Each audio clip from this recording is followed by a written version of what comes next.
It's one small step for man, giant leap for mankind. Bonjour à tous, ici Hugo de la chaîne Internastre. Le 7 janvier 1610, l'astronome italien Galilée pointe sa lunette astronomique sur la planète Jupiter. Et là, il remarque deux corps orbitant autour de la géante gazeuse. Le lendemain, il en découvre un autre. Et 3 jours après, il en découvre un quatrième. Et il s'avère que ce sont les satellites naturels de Jupiter. Et c'est de ces 4 astres dont nous allons parler aujourd'hui. Alors comme vous l'avez vu dans l'introduction, aujourd'hui on continue notre série du tour des lunes avec l'épisode 2 en parlant des lunes de Jupiter. Bon par contre en réalité il y en a 63, hein, mais bon tous ne sont pas intéressants et en plus j'aurai jamais assez de temps pour faire une vidéo sur 63 satellites. Alors aujourd'hui nous allons parler de Io, Europe, Ganymède et Callisto. Par contre, vous verrez que les 4 satellites naturels de Jupiter et tous les autres dans le système solaire sont beaucoup plus intéressants que Phobos et Deimos car ils ont été beaucoup plus observés et détaillés. Commençons donc par la lune la plus proche de Jupiter, j'ai nommé Io. Alors déjà, il faut savoir qu'elle orbite à une distance de 420 071 km de la planète gazeuse à la périgée. De ce fait, elle boucle son orbite en environ 1 jour et 18 heures. Et ce satellite a un diamètre d'environ 3640 km, soit à peu près le diamètre de la Lune. Et parce que pour ceux qui ne le savaient pas, la Lune a un diamètre d'environ 3475 km. Donc voilà pour la taille et l'orbite. Mais bon, qu'est-ce qu'elle a de particulier? Et parce qu'en 1975, la sonde Voyager 1 a survolé Io et a pris en photo ça. Vous savez ce que c'est?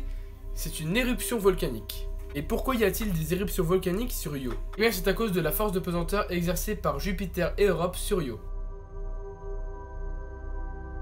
En fait, l'interaction entre les 3 astres est tellement forte qu'elle déforme la croûte terrestre de Io. Celle-ci se soulève et s'abaisse. Et donc cela donne lieu à une chaleur due au frottement interne de la roche et donc à des éruptions volcanique. Et pas de petites éruptions car la plus spectaculaire jamais observée est montée jusqu'à 290 km de hauteur.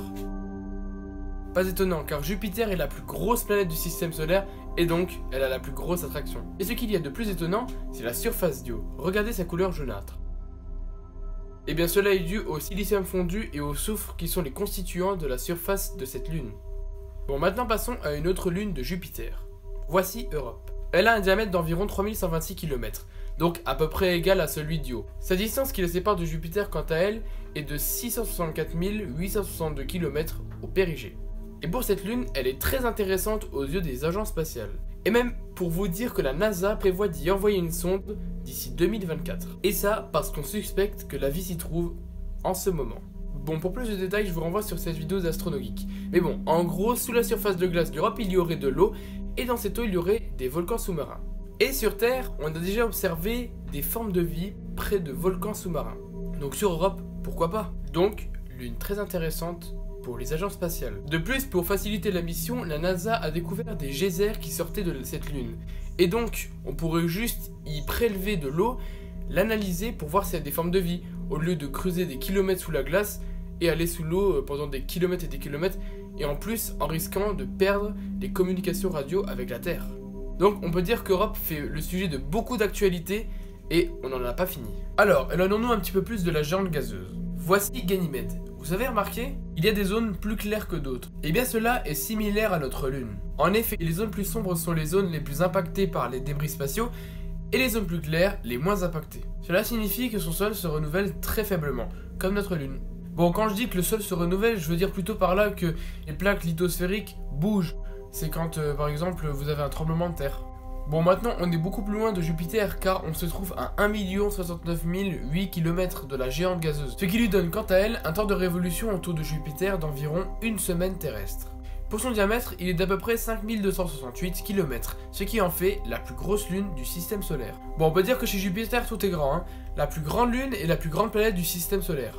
Ça change quand même de Phobos et Deimos dans la dernière vidéo. Dites-vous bien que Ganymède, qui est une lune, est plus grande que Mercure, qui est une planète. Voilà, je ne sais pas si c'est Ganymède qui est absolument énorme ou Mercure qui est toute petite. C'est une question de point de vue. Mais alors on pourrait se demander Pourquoi n'est-elle pas classée comme une planète? Eh bien c'est en raison de sa très faible densité, qui lui donne une masse vraiment légère, alors que Mercure à côté de ça a une densité beaucoup plus forte, et donc une masse beaucoup plus forte. Donc c'est pour ça qu'on la considère comme une planète. Alors comme Europe, Ganymède est une lune glacée. Bon, c'est-à-dire qu'elle a une surface glacée, hein. Faut pas aller chercher loin des fois. Mais ce qui est intéressant, c'est qu'un océan glacé s'y trouverait également. Avant le passage de la sonde Galileo en 1996, on pensait que le noyau de Ganymède était constitué de roches et entouré d'eau ou de glace. Mais la sonde révéla que le noyau était en fait composé de fer, entouré de silicate et d'eau et de glace. Mais il y a encore autre chose. La composition de Ganymède en eau, fer, glace et silicate a pour conséquence la création d'un champ magnétique bien particulier au satellite naturel. Et avec ce champ magnétique bien particulier, on a une partie de Ganymède qui a un champ magnétique bien plus puissant que l'équateur de Jupiter. Et bon, en quoi ça va rajouter des possibilités d'une vie sur Ganymède? J'allais en venir. Cela crée une petite ceinture de Van Allen. Mais bon, la ceinture de Van Allen, qu'est-ce que c'est? Bon, en gros, c'est une zone qui piège les radiations du soleil. Et donc, l'astre qui en aura une sera beaucoup plus protégé. Et bien le truc, c'est que la ceinture de Van Allen produit de l'oxygène. Et donc, cela va fournir de l'oxygène à Ganymède. Donc Ganymède, nouveau candidat qui pourrait héberger la vie. Bon, maintenant on l'a encore plus loin dans l'orbite de Jupiter, à 1 868 768 km. Pour trouver une lune qui est à son apogée, je veux bien entendu parler de la dernière de cette vidéo, Callisto. Alors en la regardant, on voit vraiment qu'elle est très sombre. Alors ceci n'est pas dû à la photo, mais plutôt au fait qu'elle réfléchit 17% de la lumière du soleil et qu'elle a un nombre considérable d'impacts à sa surface. Outre le fait qu'elle a un diamètre presque similaire à sa grande sœur Ganymède, le diamètre de Callisto est d'environ 4821 km, et bien l'autre point qu'elles ont en commun, c'est qu'elles n'ont pas d'activité géologique, et donc leur surface est rongée par les cratères.